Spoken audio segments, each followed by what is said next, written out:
où vous commencez à réagir émotionnellement, les émotions sont un enregistrement du passé. Si vos émotions dirigent vos pensées, vous pensez dans le passé.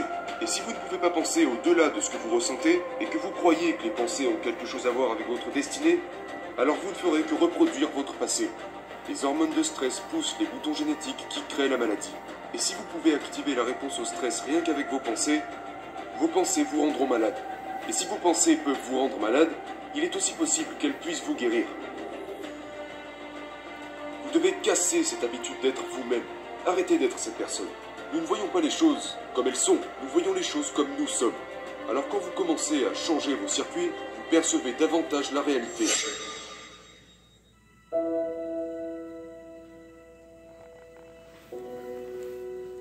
Je me suis fait renverser par un camion lors d'un triathlon en 1986 sur la partie cycliste de la course. Je me suis cassé 6 vertèbres de la colonne vertébrale et on m'a dit que je ne remarcherais plus jamais.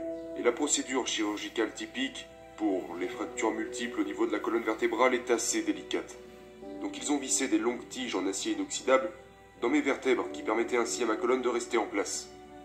Mais le pronostic informait que je ne remarcherais probablement plus jamais, donc en quelque sorte, la chirurgie avait pour but de simplement me soulager, sans plus. Je pensais que je ne pourrais plus aller nulle part, que je ne pourrais plus rien faire. J'étais essentiellement allongé sur le ventre et je me suis dit, eh bien, il y a une intelligence qui nous garde en vie, qui fait fonctionner notre cœur, qui nous permet de digérer, et elle doit forcément savoir comment me guérir. Comme une intelligence qui nous maintient en vie. Et j'ai pensé, eh bien, si c'est une intelligence, elle a une conscience. Et une conscience est consciente, donc elle doit forcément faire attention à moi. Alors je me suis dit, regarde, tu vas passer la plupart de ton temps à essayer de te connecter avec cette intelligence pour pouvoir lui donner un plan, un modèle. Et quand j'étais vraiment présent avec ce modèle, je lâchais prise et je le laissais s'installer en moi pour ainsi dire autoriser la guérison. L'autre chose que je me suis dit, c'est que je ne laisserais aucune pensée interférer avec le résultat que je voulais expérimenter. Maintenant, dit comme ça paraît vraiment simple. Mais quand nous faisons face à un choc ou à un traumatisme, nous avons tendance à nous concentrer sur les scénarios que nous ne voulons pas voir se produire, plutôt que sur ceux que nous voulons voir se produire. J'ai traversé 6 semaines et demie d'enfer. Je ne pouvais tout simplement pas me concentrer et faire ce que je voulais faire, parce que je commençais à reconstruire mentalement mes vertèbres et à imaginer un résultat, mais j'imaginais quand même le fait que je puisse vivre dans un fauteuil roulant pour le reste de ma vie. Mais j'ai passé un accord avec moi-même qui était que, si jamais je pouvais marcher à nouveau, je passerais le reste de ma vie à étudier la connexion entre le corps et l'esprit, et l'influence que l'esprit peut exercer sur le corps. Puis j'ai commencé à me poser des questions plus importantes comme « Qui suis-je » ou « Pourquoi suis-je ici ?» Que se passe-t-il après la mort? Comment cela m'est-il arrivé? Quel a été le processus? J'ai commencé à étudier la science qui se cachait derrière tout ça. Et je n'ai trouvé aucun livre conventionnel à ce sujet. Parce que c'est quelque chose de non conventionnel qui s'assimile plus ou moins au miracle, vous savez. Donc j'ai commencé à étudier la physique quantique, les neurosciences, l'épigénétique et j'ai commencé à construire une sorte de modèle de compréhension. Lorsque vous vous tournez vers le stress et que vous n'arrivez plus à vous en détacher, vous vous dirigez tout droit vers la maladie. Parce que personne ne peut vivre longtemps et bien sous l'emprise du stress. Et l'être humain peut stresser rien qu'avec sa pensée. Si vous pensez à vos problèmes, vous manifestez une forme de stress qui se répercute sur votre corps. Et la plupart des gens le font sans même se rendre compte. Cette chimie du cerveau crée un pic d'énergie. Et les gens deviennent accros à ces pics d'énergie. Ils utilisent leurs problèmes et les conditions de leur vie pour réaffirmer leur addiction à ces émotions. Ils ont besoin d'un mauvais travail. Ils ont besoin de mauvaises relations. Ça signifie qu'ils deviennent accros à une vie qu'ils ne veulent même pas vivre. Vous devez aller au-delà de votre passé. Vous devez aller au-delà de vos émotions pour pouvoir faire de grands changements. Vous devez casser cette habitude d'être vous-même. Arrêtez d'être cette personne. Maintenant, théoriquement, ça sonne vraiment bien. Mais changer est une chose si difficile. Parce que tu reviens à tes sens. Tu reviens dans ta vie et tu te revois dans le passé. Quand tu es à tel ou tel endroit, face à telle ou telle expérience, tellement de gens réagissent inconsciemment à leurs pensées et sentiments dus à leur environnement. Donc, maintenant, leur environnement contrôle leurs pensées et leurs sentiments. Et ils pensent que pour changer, ils doivent changer d'environnement. Ils doivent être plus grands que leur environnement, plus grands que leur propre situation. Au moment où vous commencez à réagir émotionnellement, les émotions sont un enregistrement du passé. Si vos émotions dirigent vos pensées, vous pensez dans le passé. Et si vous ne pouvez pas penser au-delà de ce que vous ressentez, et que vous croyez que les pensées ont quelque chose à voir avec votre destinée, alors vous ne ferez que reproduire votre passé. Les hormones de stress poussent les boutons génétiques qui créent la maladie. Et si vous pouvez activer la réponse au stress rien qu'avec vos pensées vous rendront malade. Et si vos pensées peuvent vous rendre malade, il est aussi possible qu'elles puissent vous guérir. Maintenant, au moment où vous décidez de changer, préparez-vous parce que vous n'allez vraiment pas vous sentir bien. Ça sera très inconfortable. Parce que vous quittez le connu, vous quittez tout ce qui vous est familier pour entrer dans l'inconnu. Même si le familier est déjà douloureux et inconfortable, ça sera encore plus douloureux dans ce qui ne vous est pas familier. Exactement. C'est pour ça que certaines personnes sont super heureuses d'être malheureuses. C'est ça. Les gens préfèrent s'accrocher à la souffrance qu'ils connaissent déjà, plutôt que de risquer de s'aventurer dans l'inconnu. Alors que ces gens devraient se dire, en réalité, je n'ai rien à perdre. Ils devraient se dire, je suis prêt à être mal à l'aise et pénétrer dans l'inconnu. Car il s'avère que c'est l'endroit idéal pour créer le nouveau. 95% de ce que nous sommes à l'âge de 35 ans est un ensemble de comportements mémorisés, comme un programme informatique, des réactions émotionnelles, croyances et perceptions inconscientes. Donc la première étape pour changer consiste à prendre conscience de la façon dont vous pensez. Et pour le savoir, vous avez juste à observer votre comportement en plus de vos émotions. Le fait d'observer votre état d'esprit ainsi que votre corps vous sépare de ce programme. Maintenant, votre conscience observe ce programme.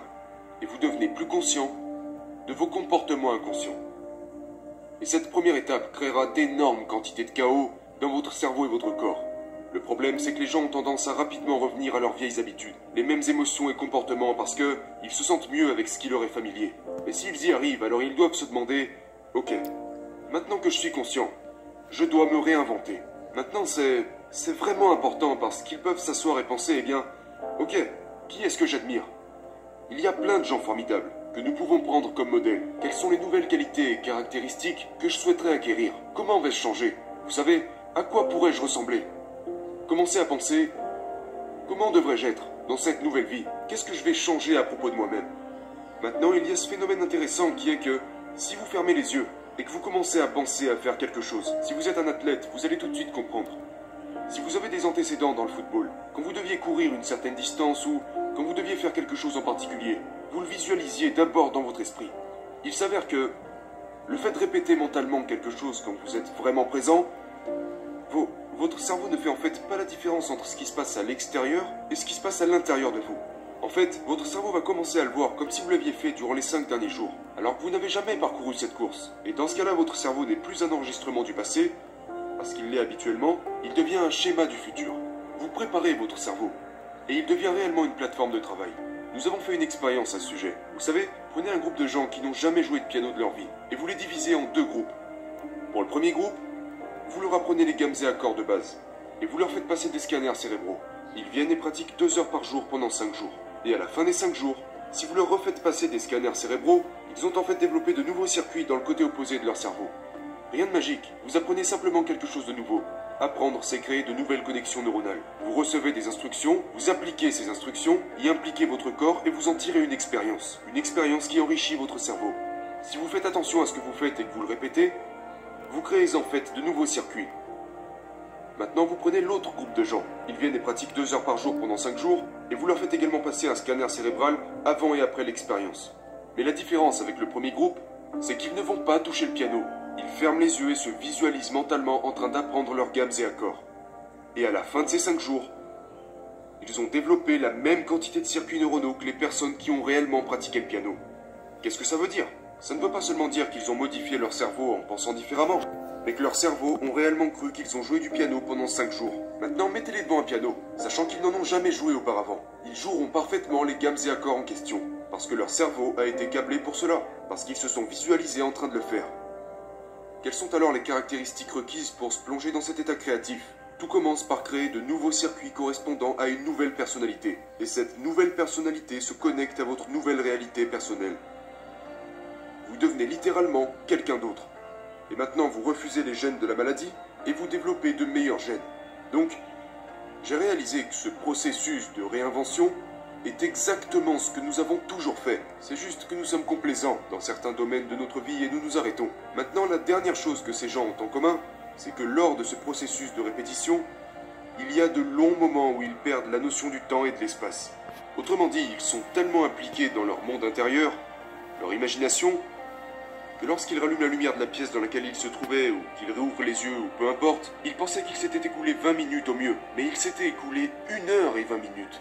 Si vous êtes vraiment concentré, et que vous prêtez vraiment attention au moment présent, soudainement, vous quittez cette réalité tridimensionnelle. Et lorsque vous quittez cette réalité tridimensionnelle, il n'y a qu'un seul autre endroit où aller, et c'est le royaume de la pensée. C'est ce qu'on appelle aussi le champ quantique. Et ce champ quantique est l'endroit où existent toutes les possibilités.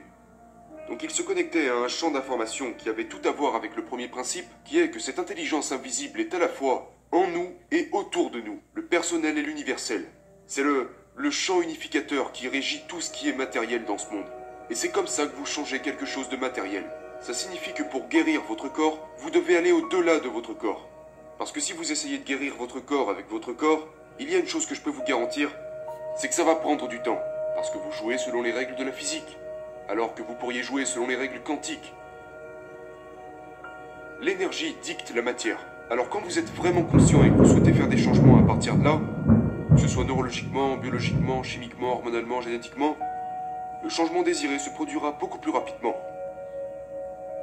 Vous y arriverez en beaucoup moins de temps, parce que vous êtes connecté à un univers qui n'est pas gouverné par le temps.